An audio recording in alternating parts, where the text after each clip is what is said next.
I'm Brigantia Blackbird. Welcome to Wicca 101. This week's lesson is about the Esbats, honoring the goddess and worshipping by the tides of the moon. Now, last week we learned about the Sabbats, and they put the god into focus, and these are very powerful days and festival seasons, really, that have seasonal, spiritual, and magical significance. But this week we give the goddess her due, and we examine the Esbats. Esbats are moon rituals in which the goddess is honored and magic is performed. Traditionally, these rituals occur most often during the new moon and the full moon, but witches can work with every single phase of the moon as often as they choose to do so or whenever they feel the need to. So let's begin with all of our moon phases. We begin the cycle with the new moon. This symbolizes new beginnings. It's a time to tidy up your magical space. Consider your plans for the coming moon cycle.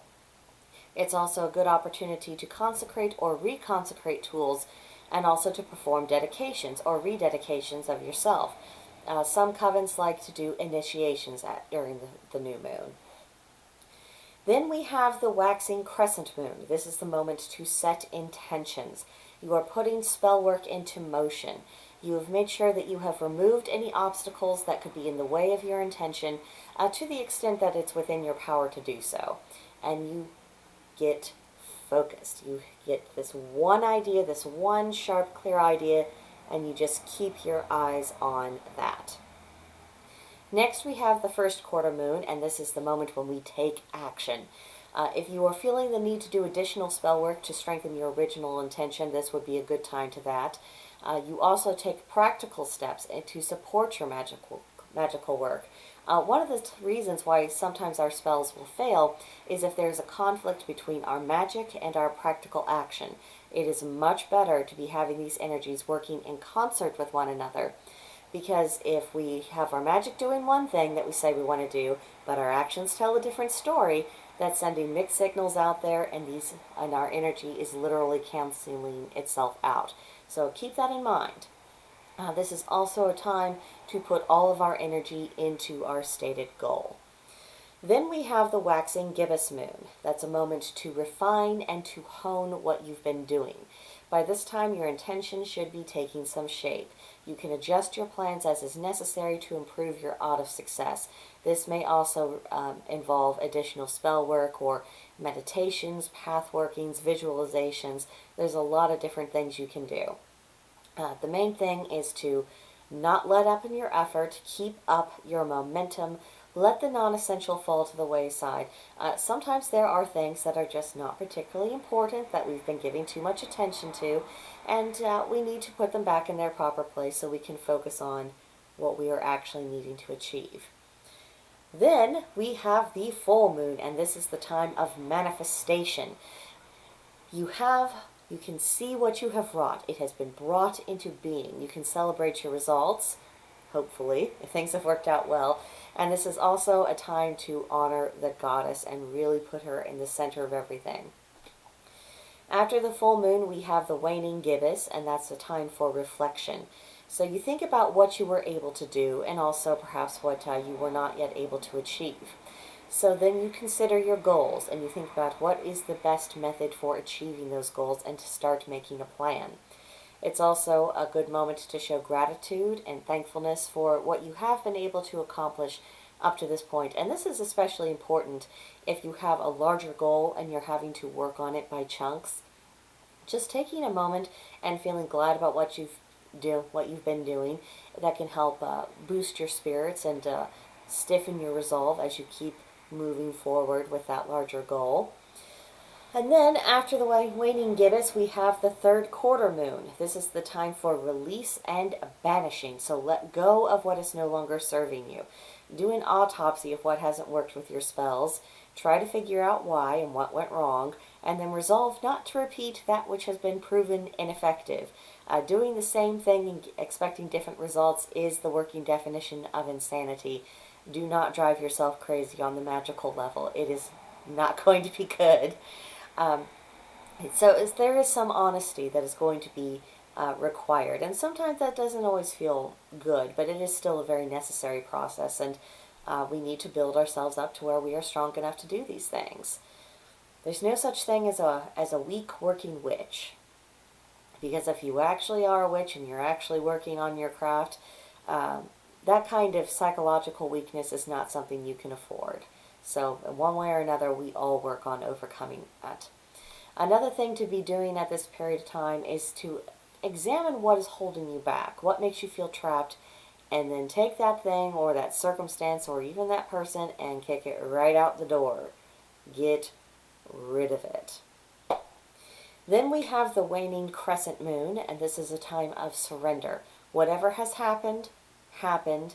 If you are struggling with accepting it, then do a little work and try to come to a place of peace with what has happened. You're not going to be able to move forward if things are still nagging at you. Meditation is a very useful tool for cleansing out your system, including your energy system. Because remember, as you are working more and more consciously with your craft, you know, the system of your energy is going to be just as important as your physical body. You need to maintain both. Another thing to do is to work on letting go of the need to control which is not meant for you to control. We do have power, we do have ability, and it is certainly over and above what the average person can do, but we are not omniscient, we are not omnipotent, we are not gods, and so there are things that are outside our sphere of influence, and we need to let go of the idea that we're going to be able to completely control everything around us. We're not meant to. We don't have that kind of capability. Even the gods themselves, they have different areas of responsibility and different areas of concern. You have to go into monotheistic religion before you see figures who are expected to control everything. And we're not monotheistic, are we? We're pagans. Lastly, we have the dark moon, which is a time of rest. The dark moon is really the 3 nights that precede the new moon. This is a good time to relax and to build up your energy reserves. Some people prefer not to work any magic at all during this time. I don't think that's required, but I do think that it's a time to look inward rather than outward. Pathworking meditations with your deities to receive guidance about your next step. This is a very good moment for that. And it's also a useful time for shadow work. The world is currently in shadow. You can look inward, which is also in shadow, and see what's there and come to grips with it. Now, there are certain special moons I want to draw attention to. The first is the blue moon, and a blue moon is the second full moon within a calendar month. This is a very special time magically. It's ideal for special magical workings, trying out new magical methods, but it's also a time of special enhanced power. So if you need to do something big, use the boost of the blue moon. It comes around every 2 point something or other years, so you don't get to do this often, but so when it comes around, don't let the opportunity pass you by. The other special moon I wanted to draw attention to is the black moon, which is the second new moon within a calendar month. Sometimes this is called a city moon or a she moon, if we're pronouncing that properly, and it's an ideal moment to focus on the other world. This is a good time to work with the Fae. Ancestor veneration is also quite appropriate during this particular moon. So just some things to be keeping in mind.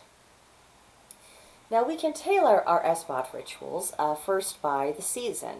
Our moon rituals are an opportunity to get into tune and stay in tune with the energies of each season. And you'll notice that the full moons have names that reflect what's going on in the season. And all the full moons, they have multiple names, and they come from a variety of cultures. There's just a lot going on. There's a lot of different reasons why the full moons have all these different names. Sometimes it has to do with the region, sometimes it's a reflection of the culture. There's a lot of stuff, but just to give you some of the more common ones. The January full moon is called wolf moon, cold moon, ice moon, snow moon, winter moon. February, storm moon, chaste moon, death moon, quickening moon, wild moon, wolf moon. March, chaste moon, raven moon, seed moon, storm moon, windy moon, worm moon. And then we have April, which is sometimes called seed moon, egg moon, grass moon, hare moon, flower moon, planter's moon, meadow moon, wind moon. And then May, hare moon, fairy moon, flower moon, goddess moon, hare moon, milk moon, planting moon. And then June, dog lover's moon, dyad moon, green corn moon, mead moon, partner moon, rose moon, strawberry moon, strong sun moon. And then July, mead moon, blessing moon, herb moon, horn moon, lightning moon, summer moon, thunder moon. August, wort moon, barley moon, corn moon, fruit moon, herb moon, red moon, wart moon. September, harvest moon, barley moon, hunter's moon, nut moon, wine moon. In October, blood moon, falling leaf moon, harvest moon, hunter's moon. In November, snow moon, beaver moon, larder moon, morning moon, tree moon, white moon. And then lastly, December, oak moon, cold moon, long night moon, snow moon. So these are just some of the possibilities. These do not reflect all of the options that people have come up with, and how you might find yourself referring to a particular full moon. It will be greatly influenced by where you live, what deities you're working with, and of course what's common to the pagans around you. If you enter into a thriving pagan community, well, they probably have an established name for it, and that's what you would probably end up calling it. But you can see there's a lot of lore associated with all of these. Another way to tailor our Esbats has to do with astrology. Now, the moon changes astrological positions about every 2 to 3 days.